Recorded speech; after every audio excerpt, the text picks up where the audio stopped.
Hi Coach, welcome datang di Tim Nasional Indonesia. Semoga diberi kelancaran dan sukses. See you soon. Hai Coach, selamat memperkenalkan John Hartman sebagai pelatih baru Timnas.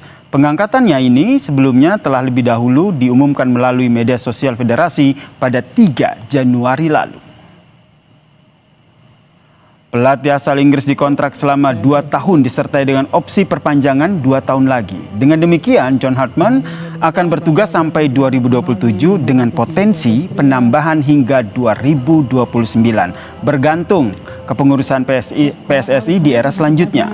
Lewat media sosial pribadinya, Saudara, Ketua Umum PSSI Erick Thohir pun berpesan kepada John Hartman untuk cepat beradaptasi dan membanggakan sepak bola Indonesia di mata dunia.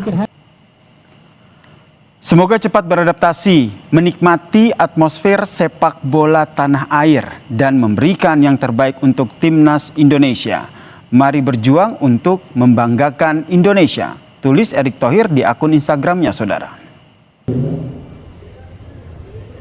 Sementara itu, Saudara, pelatih baru Timnas John Hartman mengaku senang bisa mendapatkan kesempatan melatih skuad Garuda. Ia berjanji akan memberikan segalanya untuk membantu Timnas Indonesia ke level tertinggi. Ia menilai melatih Timnas Indonesia adalah proyek yang menarik dan ia tidak sabar untuk beraksi bersama dengan skuad Garuda. John Hartman mengakui sangat terkesan dengan fanatisme masyarakat Indonesia untuk Timnas mereka. Ia pun berjanji akan memberikan segalanya agar skuad Garuda bisa berjaya lagi. There are lots of opportunities for players, but I think when players feel and see this passion, this opportunity, the opportunity to be the first group of men to qualify a country to a World Cup, that was a big part of what convinced, and we have players like Rizky Uridu who is doing well in that league, and hopefully he might be somebody that can play at that next level. So, I think it's important for our young players, the young players in Borneo FC, watching that video. It's real. I'm here now in Indonesia. I have to breathe. I have to take it in, get excited for what this is, and then get to work. If anyone knows my background, I'm very organized in planning and making sure that we have every detail covered for the March camp. March is an important window for us. It's the start of something new, and I want to make sure the players, the fans, they feel something new. So I'll be getting to work immediately, but at the moment I'm going to enjoy this. This is an exciting part of my life, for my family to see the passion here already. I can't wait. Coach, do you have a plan to add more European-born players to this squad? Yeah, I think if you've seen my journey in Canada with the men's team, I have a very clear philosophy. To compete on the world stage, you need Tier 1 and Tier 2 players playing in the top 5 leagues in the world. You need players that have experienced the intensity, the tactical acumen of world football, international football. So consistently I will always recruit players whose careers are telling the best story. And your football career doesn't lie. If you are a top player, you play at the top levels. And Indonesia are at a stage where people want to play for this country. And the local players, their passion, their energy, their commitment, that will come through as well. We will, hopefully, in the next few years, find players that we can export to Europe, to those top leagues or internationally. So I will constantly work to find the best players to play for Indonesia. Have you got the candidate of a potential player from England as well? Have you got some of them in the European? Yeah, I think it's not hard to. It's not hard to see where your top players are. You are looking to bring the best players to this country. Convincing those players to play for Indonesia is a big step, because football is, there are lots of opportunities for players, but I think when players feel and see this passion, this opportunity, the opportunity to be the first group of men to qualify a country to a World Cup. That was a big part of what convinced Stefano Stacchio in Canada to not play for Portugal and play for Canada, to be that group of men that made history and to celebrate with 280 million people. There aren't many countries in the world that can offer that to top players. So I will spend my time with others in PSSI to work diligently to find the best players and to convince them to be part of this journey, which is going to be one of the greatest stories in world football. Coach, have you made any communication with any players from our national team? Yes. Over the Christmas, I was wishing many of them a Merry Christmas and Happy New Year with their families. But I've spoke to the core group of players. I've had conversations, long conversations with our captain and some of the senior leaders. Not yet to learn about their World Cup, but just to get to know them as people and introduce myself. Over the next 2 weeks, I will have video conferences with the core leaders of the team to understand the World Cup qualification campaign, to get their perspective, to understand their motivations, why they play for Indonesia, what they want out of their journey. These are conversations that will take place in the next 2 weeks, and then I will visit them. I will, at the end of January, early February, I will head to Europe to watch their training environment, to listen to them in person, to look for other players as well that may be ready to join. But it's going to be busy. It's a busy time, and listening to the players, understanding their perspectives is the most important thing at this stage. Would you visit some of the local club in National League, maybe because there is our mostly player from national team? Yes, absolutely. I think you have to recognise the professional league here. I had a chance to watch the Clásico on TV the other night, which was it was a very fiery, passionate affair, which derbies are. But I think having a commitment to the domestic league here, that's the foundation for our future. And it's important that, one, I'm watching, because if the national coach is not watching the domestic league, then there's no hope for our domestic players. And we have players like Rizky Uridu, who is doing well in that league, and hopefully he might be somebody that can play at that next level. So I think it's important for our young players, the young players in Borneo FC, those players that are getting game time, to know that the national team coach is watching, because they're our future. So maybe Coach, this weekend, you're gonna go to? I love football, so the more football I can watch, the better. Coach, will your assistant mostly a local persons, and what's look like the staff lineup? Yeah, the assistant coaches, that'll be a process over the next 2 to 3 weeks. We'll be making some appointments there. I can't say too much at this moment in time, but that process is underway.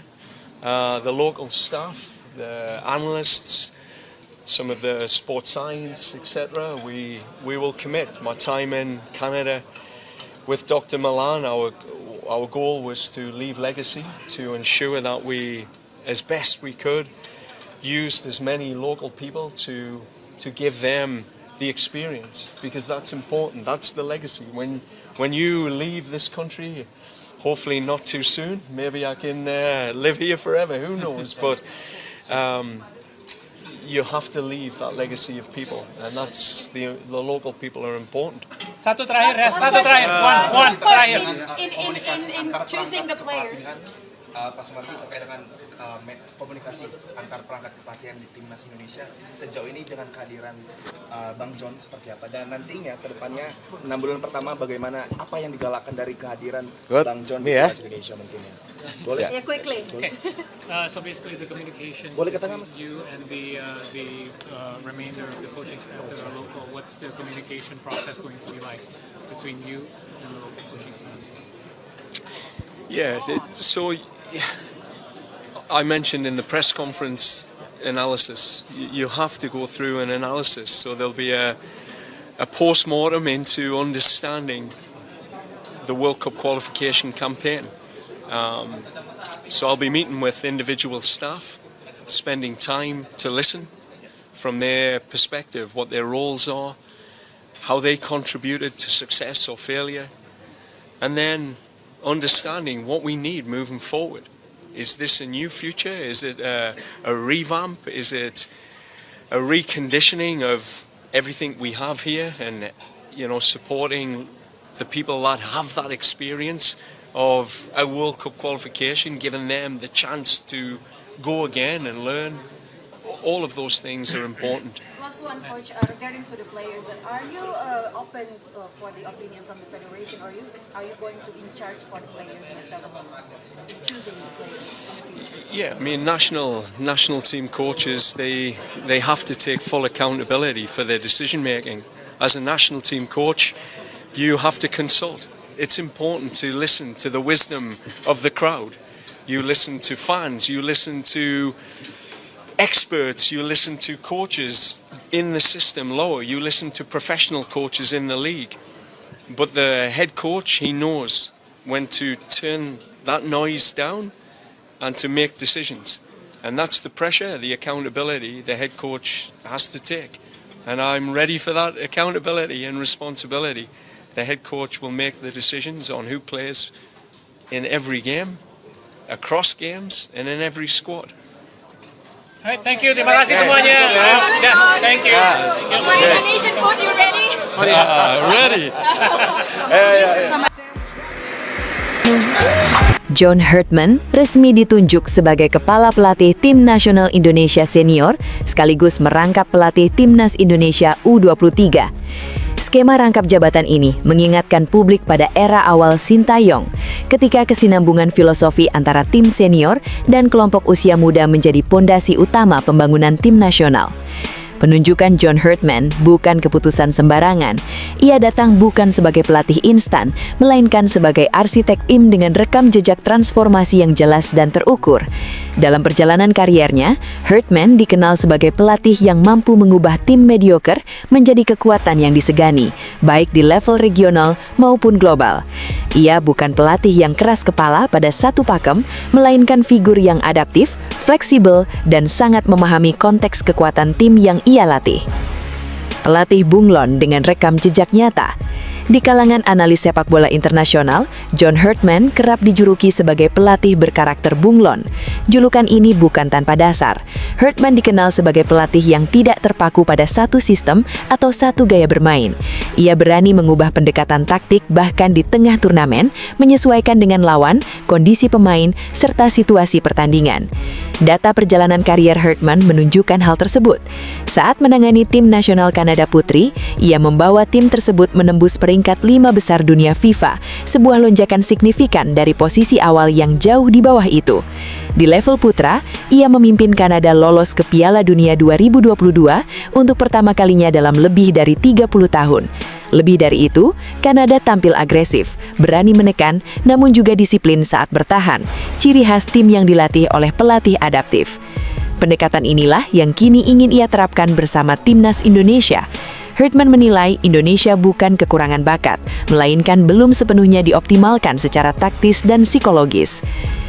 Tidak kaku, tidak dogmatis. Berbeda dengan banyak pelatih yang datang dengan kitab suci taktik, John Herdman justru menolak pendekatan satu arah.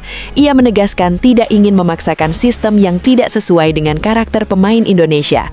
Ia tidak mewajibkan build-up dari bawah jika situasi tidak memungkinkan. Ia juga tidak mengagungkan penguasaan bola tanpa progres. Namun di sisi lain, ia juga tidak menutup diri dari permainan agresif, high pressing, ataupun serangan cepat vertikal. Filosofi Herdman sederhana namun kompleks dalam penerapannya. Tim harus mampu berubah dalam hitungan menit. Di bawah asuhannya, Timnas Indonesia bisa bertahan rendah dengan blok kompak, lalu tiba-tiba melakukan transisi cepat dan mematikan. Menguasai bola dengan sirkulasi pendek dari kaki ke kaki, memancing lawan naik, lalu memecah garis dengan umpan vertikal. Bermain direct dengan long pass terukur ketika lawan menekan terlalu tinggi. Inilah alasan mengapa era baru ini mulai dijuluki sebagai Garuda Bunglan, tim yang tidak mudah dibaca, tidak mudah ditebak, dan tidak bisa dipersiapkan hanya dengan satu skenario oleh lawan. Jadwal padat, ujian nyata. Bersama pelatih baru, Timnas Indonesia langsung dihadapkan pada jadwal padat dan menantang. Tahun 2026 akan menjadi fase krusial dengan agenda seperti turnamen FIFA Series, FIFA Asian Cup, sejumlah laga uji coba internasional, serta pertandingan kompetitif lain sesuai kalender FIFA. Dalam konteks ini, fleksibilitas Hartman menjadi sangat relevan. Dengan waktu persiapan yang terbatas, pendekatan adaptif justru lebih realistis dibandingkan memaksakan satu sistem kompleks yang butuh waktu panjang untuk matang. Memaksimalkan kerangka yang sudah kuat, John Hartman tidak datang untuk merombak total. Ia justru melihat bahwa Timnas Indonesia sudah memiliki kerangka tim yang solid.